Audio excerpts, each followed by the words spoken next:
Other times, they sailed small boats across crystal lakes.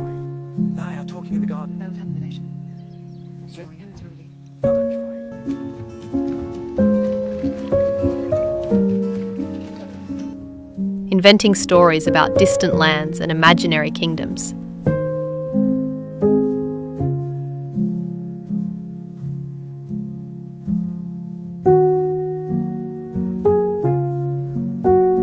Whenever Rowan had royal lessons to attend, Lily often joined him. While the tutors taught history, diplomacy, and leadership, Lily would challenge Rowan afterward.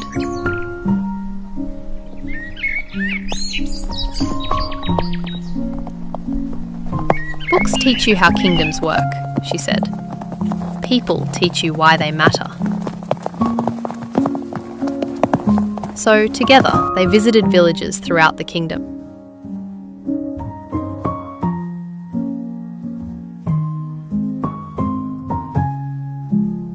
In one mountain village, they helped rebuild homes after a landslide.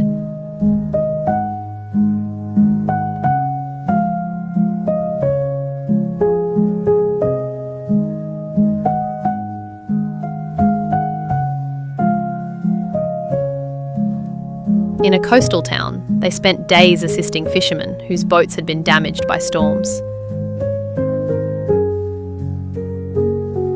The people were surprised to see a prince and princess carrying lumber, planting crops, and sharing meals with ordinary families. But Rowan enjoyed those days more than any royal banquet.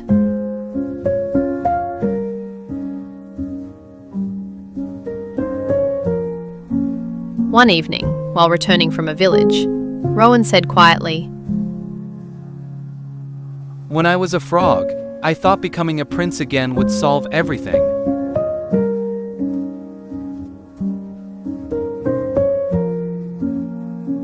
"And did it?" asked Lily.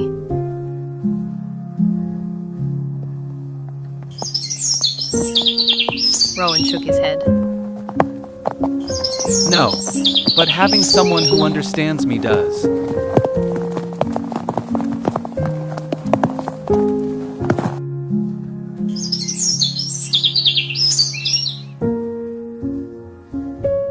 As the years passed, their friendship grew stronger. So strong, in fact,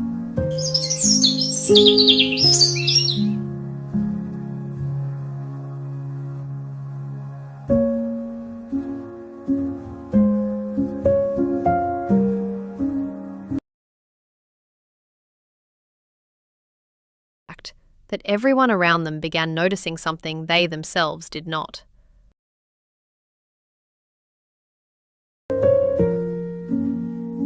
The palace cooks noticed Rowan always saved Lily's favourite berry pastries.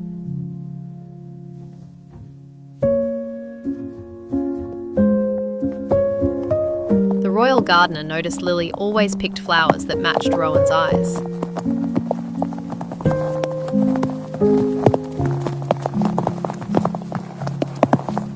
The castle musicians noticed they looked for each other first whenever entering a room. Only Lily and Rowan remained completely unaware, at least for a while. One summer, a grand festival was held in a neighbouring kingdom. Princes, princesses, nobles and travellers gathered from across the land. During the festival, Rowan spent much of his time meeting diplomats and royal guests. Lily was happy for him, at first. Then she noticed a beautiful princess from another kingdom laughing with Rowan during nearly every event.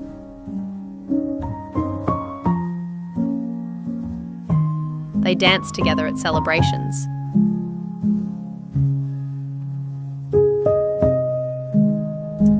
They walked together through gardens. They sat together during royal feasts. For reasons Lily could not explain, she suddenly felt unhappy. One evening, she sat alone beside a fountain. "Why are you hiding?" Rowan asked as he approached. I'm not hiding. You missed the fireworks. I wasn't interested. Rowan sat beside her. For a moment, neither spoke. Finally, Lily sighed. Did you enjoy spending time with Princess Amelia? Rowan blinked. Of course. She's pleasant. Lily stared at the fountain. Oh. Something about her expression made Rowan's stomach twist. Then he realised something startling. The thought of Lily feeling sad mattered more to him than anything else at the festival. More than the celebrations. More than the royal guests.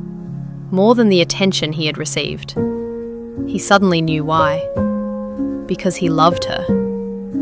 The realisation hit him with the force of a thunderstorm. Yet fear kept him silent. What if she did not feel the same? What if confessing ruined the friendship they treasured? So he said nothing. And Lily, equally confused by her feelings, said nothing as well. Months passed.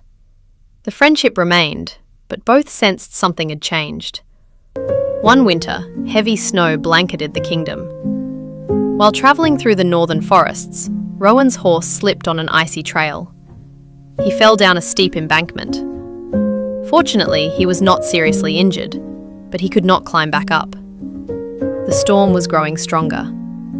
When news reached the palace, Lily immediately gathered a rescue party.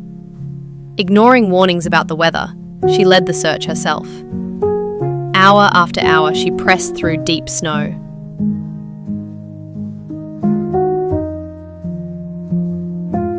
Finally, she found Rowan sheltering beneath a rocky ledge.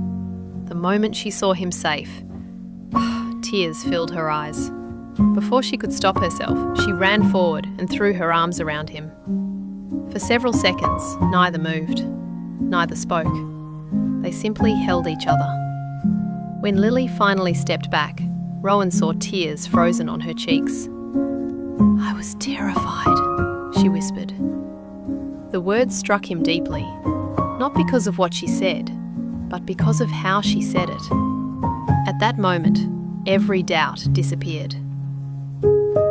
When spring arrived, Rowan invited Lily to Moonlit Pond. The pond shimmered beneath the evening sky. Fireflies drifted above the water. The silver trees swayed gently in the breeze. It was the same place where everything had begun. Lily smiled as they walked along the shore. We were younger. It feels smaller than I remember. We were younger, Rowan replied. They stopped beside the old lily pad, where he had once spent so many lonely days. For a moment, neither spoke. Then Rowan took a deep breath. "You saved me twice, Lily." She looked at him curiously. "Twice? The first time when you lifted the branch. And the second? When you became my friend." His voice trembled slightly. "I spent years believing I was cursed because I had lost my kingdom." He looked into her eyes. "But the truth is, I was only lost until I found you." Lily felt tears gathering. "Rowan, I don't know when friendship became something more." He smiled softly. "Maybe it happened during our adventures. Maybe while helping villagers. Maybe while watching stars beside this pond. But I know one thing." He gently took her hands. "I love you." The world seemed to fall silent. The water stopped mattering. The trees disappeared. Only Rowan remained. Lily smiled through tears. "I was beginning to wonder if you would ever say it." Rowan laughed in surprise. So,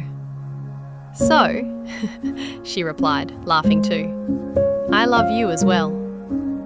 A year later, beneath the silver trees beside Moonlit Pond, Prince Rowan and Princess Lily were married. Friends, villagers, nobles and travellers gathered from every corner of the kingdom. As they exchanged their vows, the moon reflected across the water, exactly as it had on the night a lonely frog had first asked a kind princess for friendship. And everyone agreed that the greatest magic had never been the breaking of a curse. It was the love that had quietly grown from years of friendship, trust, and countless shared adventures.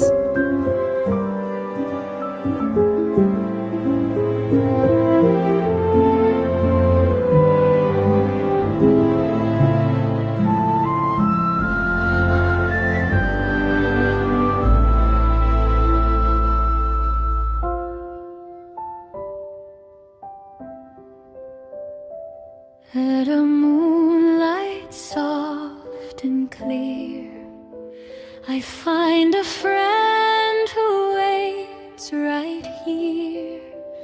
A gentle voice across the stream, like whispers floating in a dream.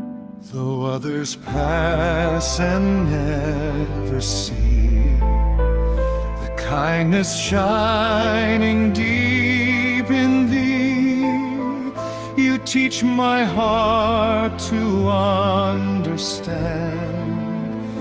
the magic held in every hand. At a moonlight soft and clear, I find a friend who waits right here. A gentle voice across the stream, like whispers floating in a dream. Though others pass and never see, the kindness shining deep